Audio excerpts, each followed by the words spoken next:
আমার অতিথির বিষয়ে সাবধান, তার নিরাপত্তা আমার কাছে সবচেয়ে মূল্যবান। যদি তার কিছু হয় কিংবা তিনি হারিয়ে যান, যেভাবেই হোক তাকে খুঁজে বের করবে এবং তার নিরাপত্তা নিশ্চিত করবে। তিনি জাতিতে ইংরেজ, তার উপর আবার অভিযান প্রিয়। বরফ, নেকড়ে এবং রাত নানান বিপদ বয়ে আনতে পারে। তার কোন রকম ক্ষতি হতে পারে এরকম কিছু সন্দেহ হওয়া মাত্রই তার খোঁজে বেরিয়ে পড়বে। তোমার এই পরিশ্রমের জবাব তুমি পাবে আমার সম্পদ দ্বারা। ড্রাকুলা।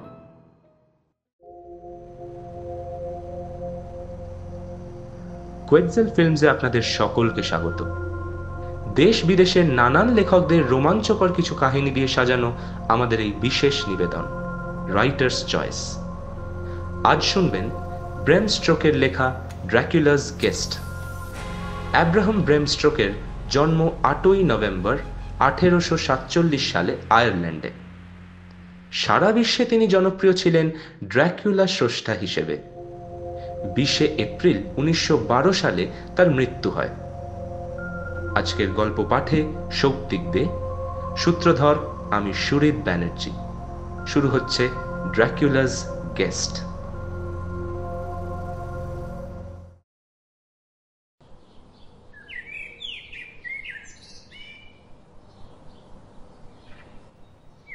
মিউনিকে যাত্রা শুরুর দিন উজ্জ্বল রোদে উদ্ভাসিত ছিল চারিদিক। গ্রীষ্মের শুরুতে বইছিল চনমনে হাওয়া। আমরা রওনা হতে যাচ্ছি এমন সময় হের ডেলব্রুক নিচে নেমে এলো।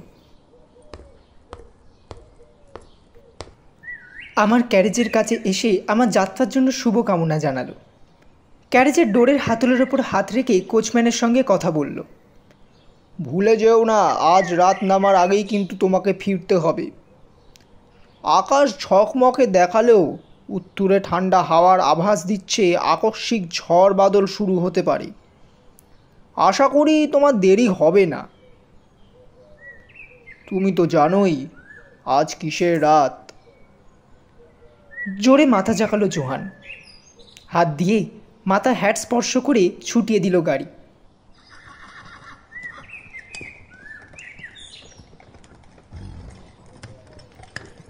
শহর ছেড়ে বেরিয়ে আসার পরে থামার ইঙ্গিত করে কোচম্যানকে জিজ্ঞেস করলাম, জোহান, আজ কিসের রাত? সে বুকে ক্রস চিহ্ন এঁকে সংক্ষিপ্তে জবাব দিল, ওয়াল পারচেস নাইট। তারপর পকেট থেকে শালগাম সাইজের রূপোর তৈরি পুরনো জার্মান আদলের একটি ঘড়ি বের করে দেখল। তার দুই ভুরু কুঁচকে গেল। অধৈর্য ভঙ্গিতে কাঁধ নাচালো। বুঝলাম অপ্রয়োজনীয় দেরি হলে সে এভাবেই বিরক্তি প্রকাশ করে। আমি গাড়ির কুশরে গা এলিয়ে ইশারা করলাম এগোতে। জোহান তীরের বেগে গাড়ি ছোটালো।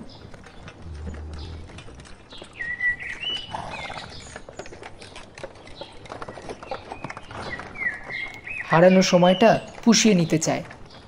মাঝে মাঝেই ঘোড়াগুলো মাথা ঝাঁকাচ্ছে। বাতাসে নাক উঁচু করে সন্দেহের ভঙ্গিতে গন্ধ শুকছে, যেন কিছু একটা টের পেয়েছে। আমি সতর্ক বোধ করে চারিপাশে নজর দিলাম। জনহীন বিবর্ণ রাস্তা দিয়ে যাচ্ছি আমরা এই মুহূর্তে উঁচু একটি মালভূমি দিয়ে চলেছি। সনসনে হাওয়া বইছে। চলতে চলতে একটি রাস্তা চোখে পড়ল আমার। দেখে মনে হলো খুব কমই ব্যবহার করা হয় রাস্তাটি। আঁকা বাঁকা উপত্যকার মাঝ দিয়ে এগোচ্ছে রাস্তাটি যেন আমাকে হাতছানি দিয়ে ডাকছিল। জোহান রাগ করবে জেনেও ওকে থামতে বললাম। সে নানান রকম বাহানা খাড়া করল। ব্যাখ্যা দেওয়ার সময় বারবার ক্রস চিহ্ন আঁকল বুকে। এতে আমার কৌতূহল বাড়ল বই কমল না। কাজেই ওকে নানা প্রশ্ন করলাম। অনিচ্ছা সত্ত্বেও আমার প্রশ্নের জবাব দিল জোহান এবং ঘন ঘন ঘড়ির দিকে তাকালো। অবশেষে আমি বললাম, বেশ তো জোহান, আমি এই রাস্তা ধরেই যেতে চাই। তোমার ইচ্ছে না হলে আসবে না, কিন্তু তুমি কেন যেতে চাইছো না সে কথাটি আমাকে বলো অন্তত। জবাবে সে ঝট করে নেমে পড়ল গাড়ি থেকে। তারপর হাত দুটো বাড়িয়ে কাকুতি মিনতি করতে লাগলো যাতে আমি না যাই। ইংরেজি এবং জার্মান ভাষার মিশলে ওর কথার তোর বুঝতে আমার একটু বেগ পেতে হচ্ছিল, তবে ওর অঙ্গভঙ্গি দেখে মনে হচ্ছিল আমাকে এমন একটা কথা বলতে চাইছে যেটা সে বলতে নিজেই ভয় পাচ্ছে। তবে প্রতিবার কথা শেষে সে ক্রস আঁকছিল বুকে এবং বলছিল, Wall purchase night. ওর সঙ্গে তর্ক করতে চাইছিলাম আমি, তবে যে লোকের ভাষাই বুঝি না তার সঙ্গে তর্ক করা কঠিন।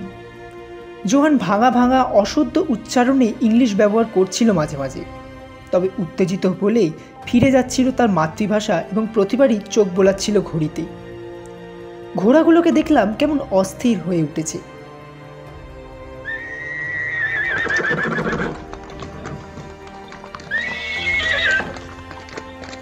অশ্বকুলের এমন আচরণে কোচম্যানের মুখ একেবারে শুকিয়ে গেল।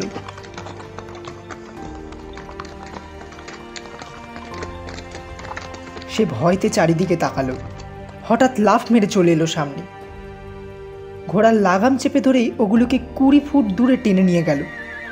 আমি পেছনে পেছনে গেলাম। জিজ্ঞেস করলাম, এরকম করার মানে কি? উত্তরে জোহান ক্রস চিহ্ন আঁকল বুকে। যে জায়গাটা ছেড়ে আমরা এসেছি সেদিকে হাত তুলে দেখালো, তারপর ক্যারেজ নিয়ে গেল অপর রাস্তার অভিমুখে। একটি ক্রস দেখিয়ে প্রথমে জার্মান ভাষায় তারপর ইংরেজিতে বলল, তাকে কবর দেওয়া হয়েছে, যে নিজেকে হত্যা করেছে। আমার মনে পড়ল চৌরাস্তায় আত্মহত্যাকারীদের কবর দেওয়ার একটি পুরনো কথা রয়েছে বটে। ও সুইসাইড, তাই বলো। কিন্তু এই জন্য ঘোড়াগুলো কেন ভয় পাচ্ছে এত বুঝতে পারলাম না। আমরা কথা বলছি এমন সময় একটা শব্দ শুনতে পেলাম।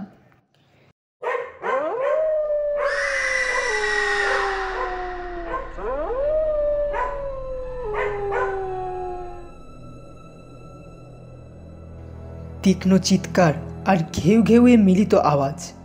অনেক দূর থেকে আসছে শব্দটা, কিন্তু ঘোড়াগুলোকে দেখলাম বেদম অস্থির হয়ে উঠেছে।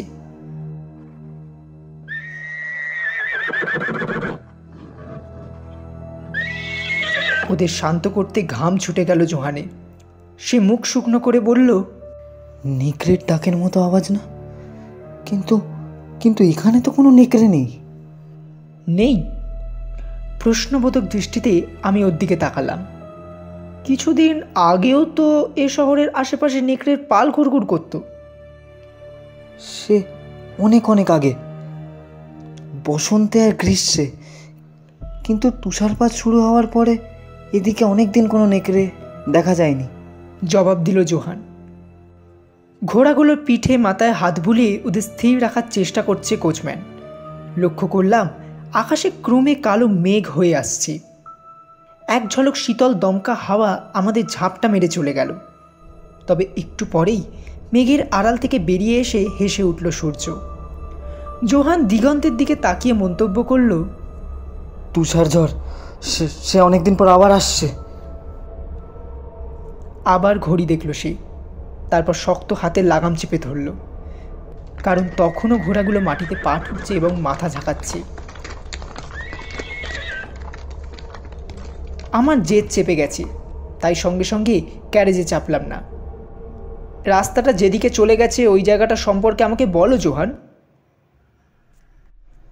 জবাব দেওয়ার আগে প্রার্থনা করল, তারপর বলল, please save us dear God, please save us. এটা অশুভ জায়গা। কোনটা অশুভ জানতে চাই আমি। এই গ্রামটা। তাহলে ওখানে একটা গ্রাম আছে, তাই তো? না না, ওখানে কয়েকশো বছর ধরে কেউ থাকে না। আমার কৌতূহল আরও বাড়ল। কিন্তু তুমি তো বললে ওখানে একটা গ্রাম ছিল। ছিল তো। তাহলে ওটা এখন কোথায়? জার্মান এবং ইংরেজি মিশিয়ে জোহান যে লম্বা গল্প ফেঁদে বসলো তার পুরোপুরি অর্থ আমি বুঝলাম না, তবে মোটামুটি আঁচ করলাম যে অনেক বছর আগে ওখানে মানুষজন মারা যাওয়ার পর তাদের কবর দেয়া হতো, তবে মাটির নিচ থেকে শোনা যেত শব্দ। কবর খোলার পর দেখা যায় নারী পুরুষ সকলে তরতাজা হয়ে বেঁচে আছেন এবং তাদের মুখে লেগে রয়েছে রক্ত। তখন সেখানে জীবিত যে কজন ছিল তারা তাদের জীবন বাঁচাতে তাড়াহুড়ো করে পালিয়ে যায় নানান জায়গায়, যেখানে জীবিতদেরই শুধু বাস আর মৃতরা সেখানে মৃতই, তার চেয়ে অন্য কিছু নয়। বর্ণনা দিতে গিয়ে লোকটা ক্রমে উত্তেজিত হয়ে উঠল, যেন কল্পনা তাকে গ্রাস করেছে। গল্পের শেষের দিকে এসে ভয়ের প্রবল বিস্ফোরণ ঘটল তার মাঝে। মুখটা কাগজের মতো সাদা, দরদর করে ঘামছে এবং কাঁপছে, বারবার তাকাচ্ছে চারপাশে, যেন আশঙ্কা করছে খোলা মালভূমি এবং ঝকঝকে সূর্যকালের মধ্যেও ভয়ঙ্কর কিছু একটা এসে উপস্থিত হবে। আমাকে ইশারা করলো গাড়িতে উঠে পড়তে। আমার অহমিকা বেশ লাগলো, ইংরেজ রক্ত জেগে উঠল শরীরে। আমি শটান দাঁড়িয়ে থেকে বললাম, জোহান, তুমি ভয় পেয়েছো, বাড়ি যাও, আমি একাই ফিরব। হাঁটাহাঁটি করতে আমার ভালোই লাগবে। ক্যারেজের দরজা খোলা। আমি আসন থেকে ওর কাঠের তৈরি আমার ছড়িখানা নিলাম। বাইরে কোথাও ছুটি কাটাতে গেলে ওয়াকিং স্টিকটি সবসময় সঙ্গে থাকে। মিউনিকের দিকে হাত দেখিয়ে বললাম, যাও, বাড়ি যাও। জোহান, ভালপার্জেসের নাইট ইংরেজদের জন্য কোনো গুরুত্ব বহন করে না।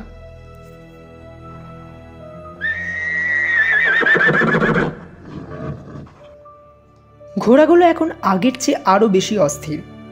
জোহান ওদের সামাল দেওয়ার চেষ্টা করতে করতে আমাকে অনুনয় করল আমি যেন বোকার মতো কাজটি না করি। বেচারার জন্য মায়াই লাগলো বেশ। তার ভেতরে আন্তরিকতার অভাব নেই, তবে একই সঙ্গে আমি না হেসেও পারলাম না, কারণ উত্তেজনার চোটে সে ইংরেজি বলতেই ভুলে গেছে। বিস্মিত হয়ে সে আমাকে কিছু বোঝাতে হলে ইংরেজি বলতে হবে। সে তার মাতৃভাষা জার্মানিতেই হড়বড় করতে লাগলো। এবারে আমি একটু বিরক্তই হলাম। ওকে বাড়ির পথ ধরার হুকুম দিয়ে উপত্যকার চৌরাস্তায় ঘুরে দাঁড়ালাম। হতাশার একটি ভঙ্গি করে জোহান তার ঘোড়াদের মুখ ঘুরিয়ে দিল মিউনিকের দিকে। আমি ছড়িতে হেলান দিয়ে ওর গমন পথে তাকিয়ে থাকলাম। খানিকটা পথ সে মন্তর গতিতে চলল।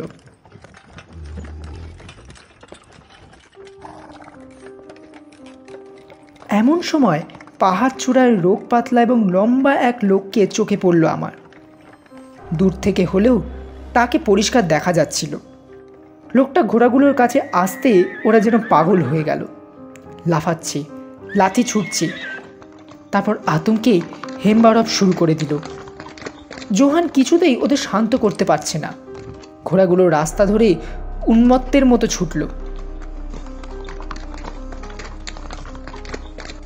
ওরা চোখের আড়াল হলে আমি আগন্তুকের খোঁজে এদিক ওদিক তাকালাম, কিন্তু কোথাও তাকে দেখতে পেলাম না।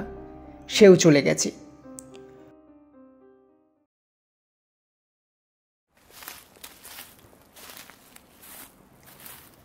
ফুরফুরে মনে সাইড রোড ধরে উপত্যকার গভীরে পা বাড়ালাম আমি।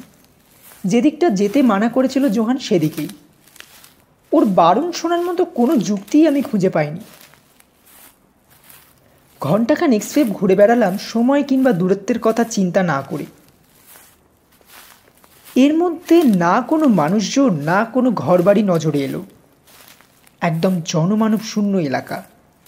তবে রাস্তায় একটা বাঁক নিতে গিয়ে ওখানে ইতস্তত ছড়ানো গাছপালা দেখে উপলব্ধি করলাম যে জায়গাটির নির্জনতা অজান্তেই আমার মনে একটা ছাপ ফেলেছে।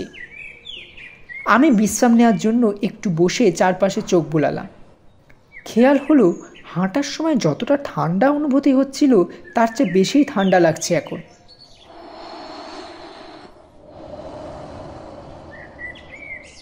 একটা দীর্ঘশ্বাসের মতো শব্দ যেন ঘুরপাক খাচ্ছে আমার চারপাশে। হঠাৎ হঠাৎ আমার মাথার উপর দিয়ে চলে যাচ্ছে, কেমন ভোঁতা গর্জনের শব্দ। মুখ তুলে চাইতেই দেখি বিরাট বিরাট ঘন কালো মেঘ উত্তর থেকে দক্ষিণে দ্রুত উড়ে যাচ্ছে। বাতাসে আসন্ন ঝড়ের লক্ষণ। আমার একটু শীত শীত করছিল। ভাবলাম অনেকক্ষণ হাঁটার পরে বসে থাকার কারণে হয়তো ঠান্ডা লাগছে। আমি আবার যাত্রা শুরু করলাম। এখন যে এলাকা দিয়ে যাচ্ছি তার দৃশ্য বড়ই মনোরম। চোখে পড়ার মতো আলাদা কিছু নেই, তবু গোটা ব্যাপারটির মধ্যে রয়েছে একটি অদ্ভুত সৌন্দর্য। সময়ের দিকে লক্ষ্য না রেখে আমি হেঁটে চলেছি। হঠাৎ গোধূলির আলো ঘন হয়ে এলে চিন্তা করতে লাগলাম কিভাবে রাস্তা চিনে বাড়ি ফিরব। দিনের উজ্জ্বলতাও এখন নিঃশেষ। শীতল বাতাস, মাথার উপরে ভাসমান মেঘের ভেলাও আরও বেশি সুস্পষ্ট। দূর থেকে কেমন একটা অদ্ভুত শব্দ ভেসে আসছে কানে।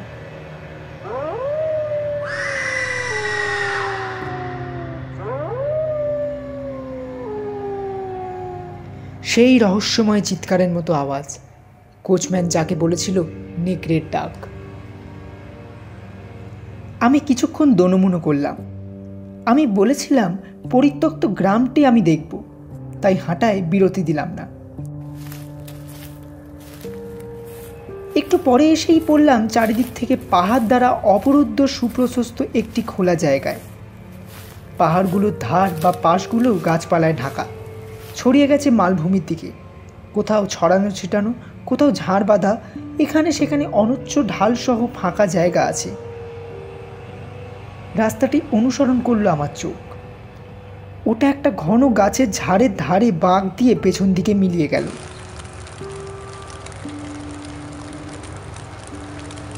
আমি ওদিকে তাকিয়েছি, অকস্মাৎ দমকা একটা শীতল বাতাস ধেয়ে এলো। তারপরেই শুরু হয়ে গেল তুষারপাত।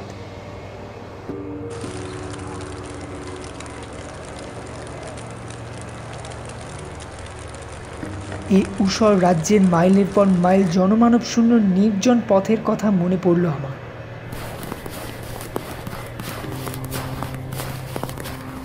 সামনের জঙ্গলের দিকে দ্রুত এগোলাম আশ্রয় নিতে। আকাশ ক্রমে কালো হয়ে এলো, ভারী হয়ে উঠল তুষারপাত। কিছুক্ষণের মধ্যে আমার সামনে এবং চারপাশের জমিন ধপধপে সাদা কার্পেটে মুড়ে গেল। চকচকে কার্পেটের দূরবর্তী কিনারা গিলে খেল কুয়াশা। এদিকে রাস্তাটির কিনারাগুলো ঠাহুর করা দায়, ফলে শক্ত সারফেসের বদলে ঘাস আর শ্যাওলার ডুবে গেল পা। বাতাসের গতি তীব্র এবং তীব্রতর হয়ে উঠল। বাধ্য হয়ে ছুট লাগালাম।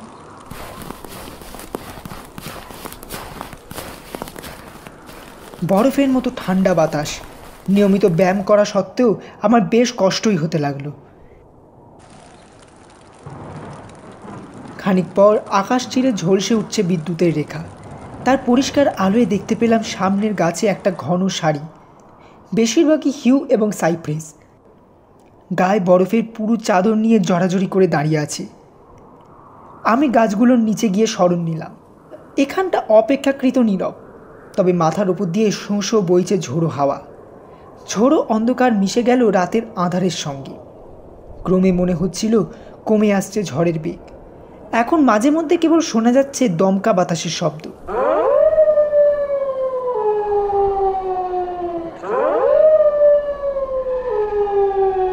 ঠিক সেই মুহূর্তে আমার চারপাশের অসংখ্য চেনা শব্দের সঙ্গে প্রতিধ্বনি তুলে বিকট গলায় ডেকে উঠল একটা নেকড়ে। আকাশে ভেসে যাওয়া ঘন কালো মেঘের ফাঁক দিয়ে মাঝে মধ্যে ধস্তাধস্তি করে চাঁদের বিক্ষিপ্ত আলো এসে পড়ছিল প্রকৃতিতে। সেই আলোয় দেখতে পেলাম আমি দাঁড়িয়ে আছি সাইপ্রেস এবং হিউ গাছের জঙ্গলের কিনারায়। তুষারপাত বন্ধ হলে আড়াল থেকে বেরিয়ে এসে তীক্ষ্ণ নজর বোলাতে লাগলাম চারপাশে। মনে হলো অনেক পুরনো স্থাপনগুলোর মধ্যে এখন একখানা বাড়ি দাঁড়িয়ে রয়েছে, যদিও ধ্বংসপ্রাপ্ত। ওখানে কিছুক্ষণের জন্য আশ্রয় নিতে এগিয়ে গেলাম।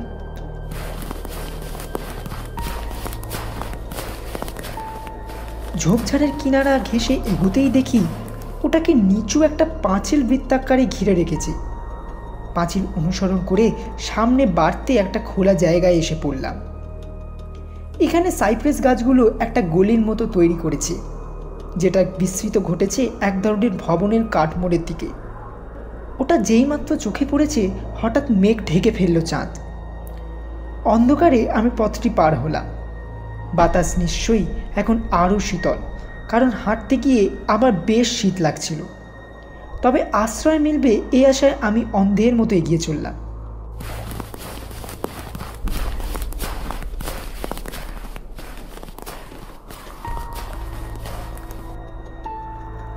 আকস্মিক এক নিস্তব্ধতায় দাঁড়িয়ে পড়লাম আমি। ঝড় থেমে গেছে এবং সম্ভবত প্রকৃতির নীরবতায় সমব্যথী হয়ে আমার হৃৎস্পন্দনও বুঝি থেমে গেল। তবে বিষয়টি মুহূর্তকালের জন্য। হঠাৎ মেঘ ভেঙে বেরিয়ে এলো চাঁদ।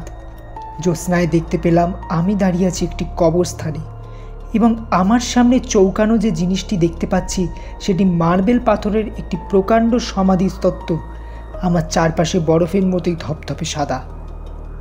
চাঁদের আলোর সাথে ভেসে এলো ঝড়ের তীব্র দীর্ঘশ্বাস।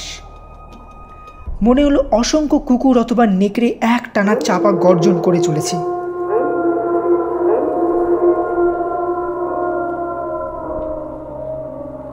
আতঙ্ক বোধ করলাম। শীতল একটা অনুভূতি আমার হৃৎপিণ্ডটাকে যেন চেপে ধরল। চাঁদের আলোর বন্যায় মার্বেল পাথরের সমাধিটি ধুয়ে যাচ্ছে। আবার শুরু হয়ে গেল ঝড়, যেন ফিরে এলো তার পথ ধরে। এক অদ্ভুত আকর্ষণে আমি এগিয়ে গেলাম মরমর পাথরের তৈরি সমাধির দিকে। দেখতে চাই এমন সুন্দর একটা জিনিস এরকম একটা জায়গায় পড়ে আছে কেন। ওটার চারপাশে একটা চক্কর দিলাম। ডরিস প্রদেশের স্থাপত্য রীতি অনুযায়ী নির্মিত দরজার ওপারের লেখাগুলো পড়লাম। জার্মান ভাষায় লেখা, স্টিরিয়ার গ্রাটসের কাউন্টেস ডলিনজেন, প্রার্থিত্ব মৃত্যুকে পেয়েছে 1801 সালে। কবরের ওপরে নিরট মর্মর পাথরের ভেতরে যেন ঢুকিয়ে দেওয়া হয়েছে লোহার মস্ত গজাল বা শুল। বড় বড় পাথরের ব্লক দিয়ে তৈরি কাঠামো। পেছনের দিকটায় গিয়ে দেখি ওখানে রুশ অক্ষরে বড় বড় করে লেখা, মৃতেরা দ্রুত পরিবহন করে। গোটা ব্যাপারটার মধ্যে অদ্ভুতুরে এবং গা ছমছমে এমন একটা ব্যাপার রয়েছে যে আমার শরীরটা শিরশির করে উঠল। খুব দুর্বল লাগলো। এই প্রথম মনে হলো জোহানের পরামর্শ শুনলেই বোধ করি ভালো করতাম। কথাটা মনে পড়ে গেল আমার। আজ ভালপার্গিসের রাত। ভালপার্গিসের রাত। লাখ লাখ মানুষের বিশ্বাস এই রাতে শয়তান ঘুরে বেড়ায়। সর্বত্র কবরগুলো খুলে গিয়ে বেরিয়ে আসে মৃতের দল। এই রাতে জল, স্থল ও বায়ুর সকল অশুভ জিনিস মেতে ওঠে আনন্দের উল্লাসে। কোচম্যান জায়গাটিকে বিশেষভাবে এড়িয়ে যেতে চেয়েছিল। এই সেই শতবর্ষী পুরনো জনমানবহীন গাঁ। এখানেই কবরে শুয়ে আছে আত্মহত্যাকারীরা। আর এমন জায়গায় আমি একদম একাশীতে কাঁপছি। চারিদিকে বরফের চাদর, উন্মত্ত ঝড় আমার আবার উপর দিয়ে ঝাঁপিয়ে পড়ার পায়তারা কষছে। তীব্র ভয় জ্ঞান হারিয়ে না ফেলি সেজন্য আমার সমস্ত সাহস সঞ্চয় করলাম। আমার সকল শিক্ষা, ধর্ম, দর্শন একত্র করলাম আতঙ্কের বিরুদ্ধে লড়াই করার জন্য।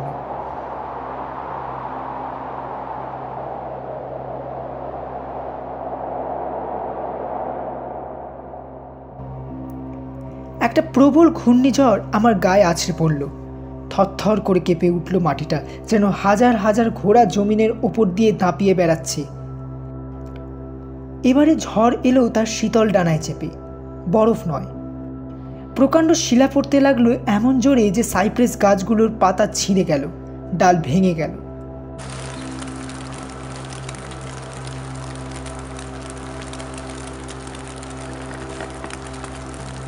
ওখানে আর আশ্রয় নেওয়ার জো থাকলো না। প্রথমে আমি সবচেয়ে কাছের গাছটির দিকে ছুটে গেলাম, তবে শিগগিরই ওখান থেকে চলে আসতে বাধ্য হলাম। আশ্রয় নেওয়ার এখন একটি মাত্র জায়গা আছে, মার্বেল পাথরের সমাধির ডরিস স্থাপত্যের দরজা। ব্রোঞ্জের প্রকাণ্ড দরজায় গুটিসুটি মিলে দাঁড়িয়ে রইলাম। শিলাবৃষ্টির কবল থেকে মুক্তি পেয়েছি। বিরাট বিরাট শিলাখণ্ডর মাটিতে এবং মার্বেলের উপর পড়ে ছিটকে যাচ্ছে।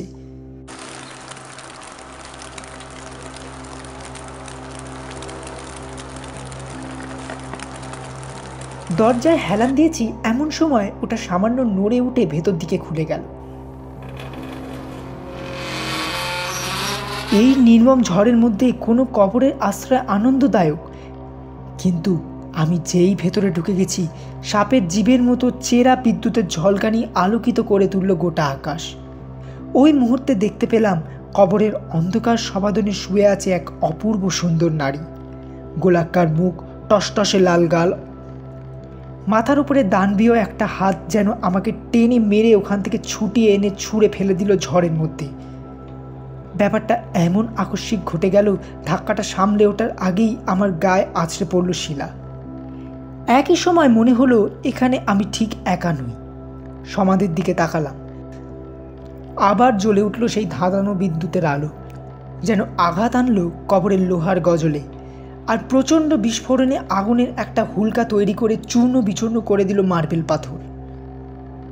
মৃত মহিলা সিধে হলো যন্ত্রণা কাতর এক মুহূর্তের জন্য। আগুনের শিখা তাকে স্পর্শ করেছে, আর আর্তনাদে ঢাকা পড়ে গেল বজ্রনিবাত।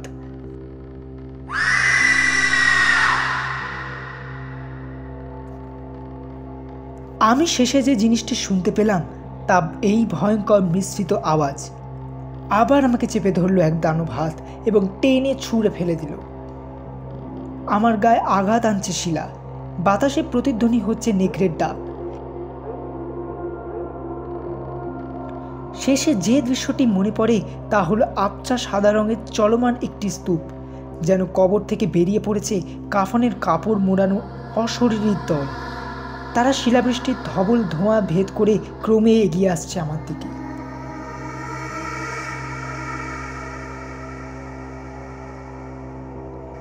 আস্তে আস্তে আমার চেতনা ফিরল। তারপর ভয়ঙ্কর ক্লান্তি লাগলো। এক মুহূর্তে কিছুই মনে পড়ল না, তবে ধীরে ধীরে সজাগ হয়ে উঠল ইন্দ্রিয়গুলো। আমার পা ভীষণ ব্যথা করছে, যদিও নাড়াতে পারছি না। কেমন অবশ লাগছে। ঘাড়ের পেছনে এবং গোটা শিরদাঁড়া জুড়ে বরফ শীতল একটা অনুভূতি। পায়ের মতো কানেও কোনো সাড়া নেই, যদিও অনুভূত হচ্ছে যন্ত্রণা। তবে তুলনায় আমার বুকের ওপর উষ্ণ একটা অনুভূতি টের পাচ্ছি, যা সত্যিই চমৎকার। এটা যেন একটা দুঃস্বপ্ন, শারীরিক দুঃস্বপ্ন বললেই মানায় ভালো। আমার বুকের ওপর ভীষণ একটা ওজন, শ্বাস নিতে বেজায় কষ্ট হচ্ছে।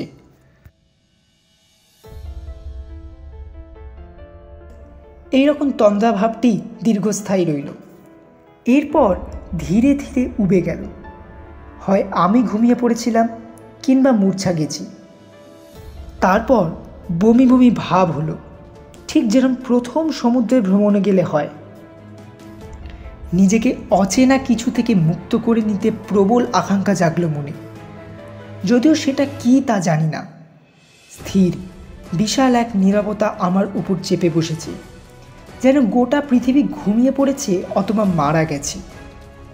শুধু চাপা স্বরে ছাপিয়ে ওঠার মতো একটা শব্দ শুনতে পাচ্ছি খুব কাছ থেকে। কোনো এক জন্তু হাঁপাচ্ছে।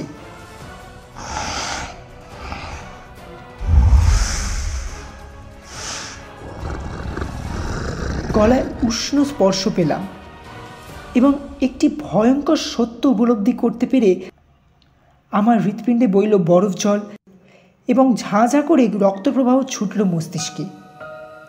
প্রকাণ্ড একটা জন্তু আমার বুকের উপর শুয়ে আছে এবং জিভ দিয়ে চেটে দিচ্ছে আমার গলা।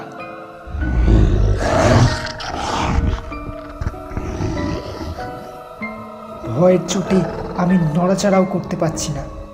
আমার ভেতর থেকে কেউ সাবধান করে দিল নিশ্চল থাকতে। তবে জানোয়ারটা নিশ্চয়ই আমার ভেতরে কোনো পরিবর্তন টের পেয়েছে, কারণ ওটা মাথা তুলল। চোখের পাপড়ির ফাঁক দিয়ে দেখি জল জল বিরাট দুই চোখ মেলে আমার দিকে তাকিয়ে আছে প্রকাণ্ড এক নেকড়ে।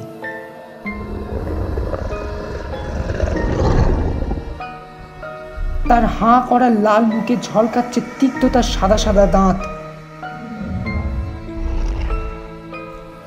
আবারও কিছুক্ষণের জন্য আমি যেন সবকিছু বিস্মৃত হয়ে গেলাম। তারপর চাপা একটা গর্জনের সঙ্গে কুকুরের তীক্ষ্ণ চিৎকার আমার চেতনা ফিরিয়ে আনল।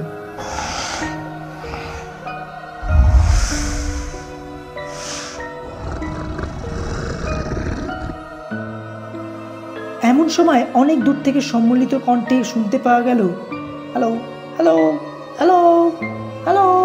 যেদিক থেকে শব্দটা আসছিল সেদিকে সাবধানে মাথা তুললাম, কিন্তু সমাধিস্তম্ভ আমার দৃষ্টিপথে বাধার সৃষ্টি করল।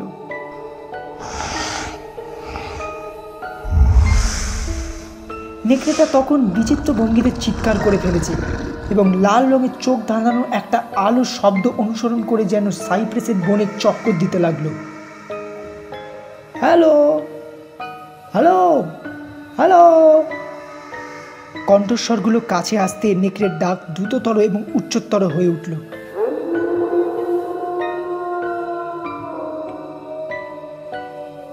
আমি নড়াচড়া করতে বা কোনো রকম আওয়াজ দিতে সাহস করলাম না। অতুল উজ্জ্বল লাল আলোটা চলে এলো কাছে, শ্বেত সবাদারের ওপরে যেটি আমাকে ঘিরে থাকা অন্ধকারে ছড়িয়ে রয়েছে। অকস্মাৎ গাছগাছালির পেছন থেকে মশাল হাতে উদয় হলো দুটি লোক। আমার বুকের ওপর থেকে লাফিয়ে নেমে গেল নেকড়েটি। লোকগুলোকে দেখেই বুঝতে পারলাম তারা সৈনিক। তারা আগ্নেয়াস্ত্র তুলে নিয়ে লক্ষ্য স্থির করলো। তার সঙ্গী তার হাতে ধাক্কা মারল। বাতাসের শীষ কেটে আমার মাথার উপর দিয়ে চলে গেল প্রথম গুলি। অশ্ব আরোহী সৈনিক দূর থেকে আমাকে দেখে নেকড়ে ভেবে ভুল করেছিল, তবে জানোয়ারটাকে পালিয়ে যেতে দেখে আরেকজন গুলি চালালো। দলটি ঘোড়া নিয়ে ছুটে এলো আমার দিকে।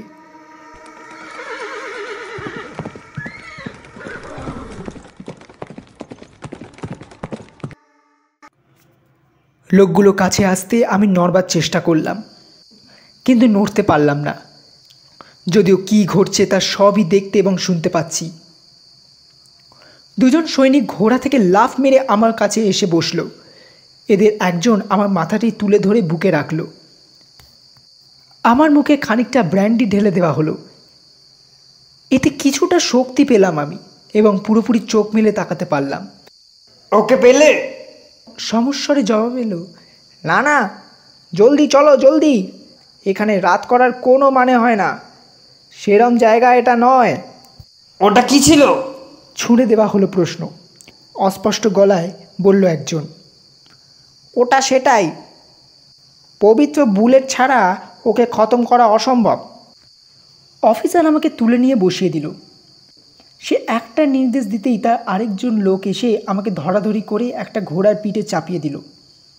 অফিসার আমার পেছনে উঠে বসল। আমার হাত চেপে ধরে তার সহকর্মীকে আগে যেতে হুকুম করল। সাইপ্রেসের জঙ্গল থেকে মুখ ঘুরিয়ে নিয়ে আমরা সামরিক কায়দায় সুবিন্যস্তভাবে দ্রুত চলতে লাগলাম। আমার জিভে কোনো সাড়া নেই বলে কথা বলতে পারছি না। চলতে চলতে বোধ করি ঘুমিয়ে পড়েছিলাম। জেগে দেখি দাঁড়িয়ে আছি, আমার দুই পাশে দুই সৈনিক আমাকে খাড়া করে রেখেছে। প্রায় ভোর হয়ে এসছে। উত্তরে সূর্যের লাল আলোক রেখা বরফের ওপর পড়তে রক্তাক্ত পাথরের মতো দেখাচ্ছে। অফিসার তার লোকেদের বারণ করলো তারা যা দেখেছে তা নিয়ে যেন মুখ না খোলে, শুধু বলতে পারে তারা এক ইংরেজ আগন্তুককে দেখেছে, তাকে একটা প্রকাণ্ড কুকুর পাহারা দিচ্ছিল। কুকুর? আরে না না, ওটা কোনো কুকুর ছিল না, আপত্তি জানালো ভয় আধমরা সেই লোকটা। আমি বলেছি কুকুর দেখেছি মানে দেখেছি। আমি একটা নেকড়ে দেখেছি, তরুণ অফিসার শান্ত গলায় বলল। কুকুর বললামই তো, অন্য কিছু বললে লোক হাসবে। আমাকে ইঙ্গিত দেখিয়ে বলল, ওনার গলাটা দেখুন, ওটা কি কুকুরের কাজ? সহজাত প্রবৃত্তি আমার হাত চলে গেল গলায়। কাটা চামড়ায় হাত লাগতে ব্যথায় চিৎকার দিলাম। উফ! দেখবার জন্য লোকগুলো ঘিরে ধরল আমাকে। তারপর আমাকে এক অশ্ব আরোহী সৈনিকের পেছনে বসিয়ে দেওয়া হলো। আমরা মিউনিকের শহরতলিতে চলে এলাম। এখানে একটি জুড়ি গাড়ি পেলাম, তাতে তুলে দেওয়া হলো আমাকে। গাড়ি চলল কোয়ার্টার সেইজো অভিমুখে। সঙ্গী সেই তরুণ সৈনিক কর্মকর্তা। এক অশ্ব আরোহী সৈন্য দল পেছন পেছন এলো। বাকিরা ফিরে গেল নিজেদের ব্যারাকে। গন্তব্যে পৌঁছেছি। ডেলব্রুক এত দ্রুত সিঁড়ি দিয়ে বেয়ে নেমে এলো, বুঝতে পারলাম সে ঘরের ভেতরে বসে আমাদের লক্ষ্য করছিল। উৎকণ্ঠার সঙ্গে আমার হাত দুটো ধরে সে আমাকে ভেতরে নিয়ে এলো। অফিসার আমাকে স্যালুট ঠুকে ঘুরে দাঁড়ালো, চলে যাবে। তার উদ্দেশ্য বুঝতে পেরে অনুরোধ করলাম সেও যেন আমাদের সঙ্গে আসে। এক গ্লাস মদ পান করার পর তাকে এবং তার বন্ধুকে আন্তরিক ধন্যবাদ জানালাম আমাকে উদ্ধার করে নিয়ে আসার জন্য। সহজ গলায় জবাব দিল কাজটা করতে পেরে সে নিজেও অনেক খুশি। তবে ডেলব্রুকই নাকি সার্চ পার্টি পাঠিয়েছিল। উত্তরে মেথডি হোটেলে হেসে বিড়বিড় করে কি যেন বলল, ঠিক বোঝা গেল না।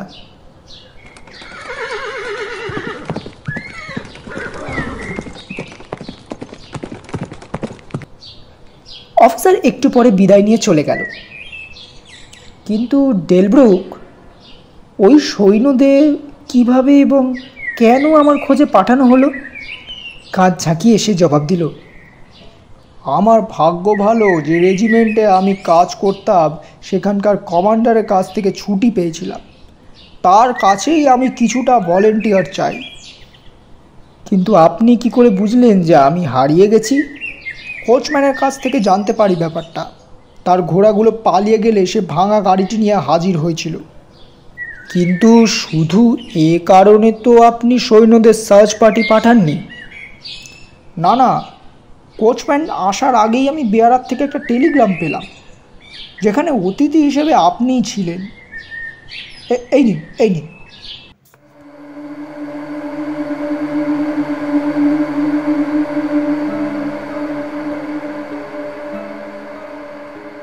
টেলিগ্রামটি পড়েই আমি হাতে ধরেই দাঁড়িয়ে রইলাম।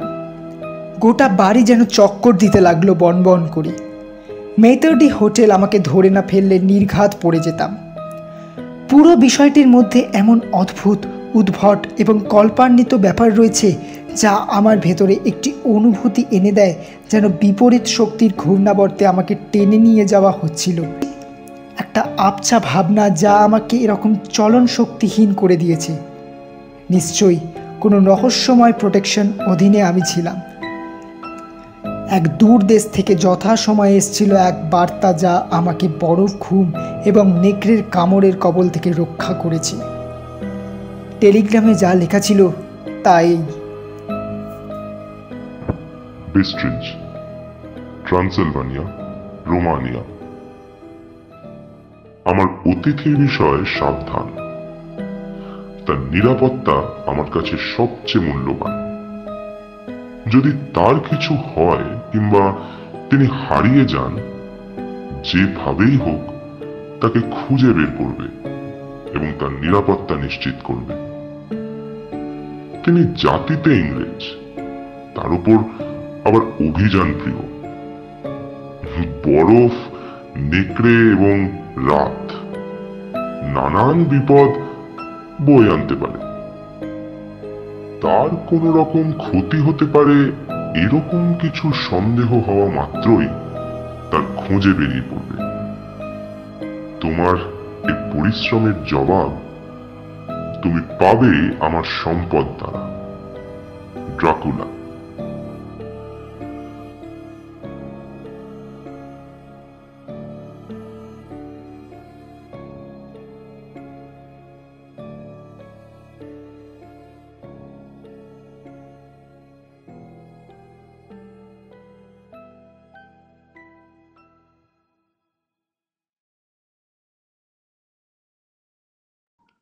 শুনছিলেন ড্র্যাকুলাস গেস্ট। গল্প পাঠ ডেলব্রক ও সৈনিকের ভূমিকায় সৌপ্তিক দে। ড্র্যাকুলার ভূমিকায় সুরীপ ব্যানার্জি। জোহান ও সৈনিক অফিসারের ভূমিকায় স্বাগত বাসু। সাউন্ড ডিজাইন, এডিট ও পর্ব পরিচালনায় সৌপ্তিক দে। পোস্টার ডিজাইন স্বাগত বাসু। আমরা আরও একটি রোমাঞ্চকর গল্প নিয়ে ফিরে আসব খুব তাড়াতাড়ি। অসংখ্য ধন্যবাদ আপনাদের আমাদের সাথে থাকার জন্য।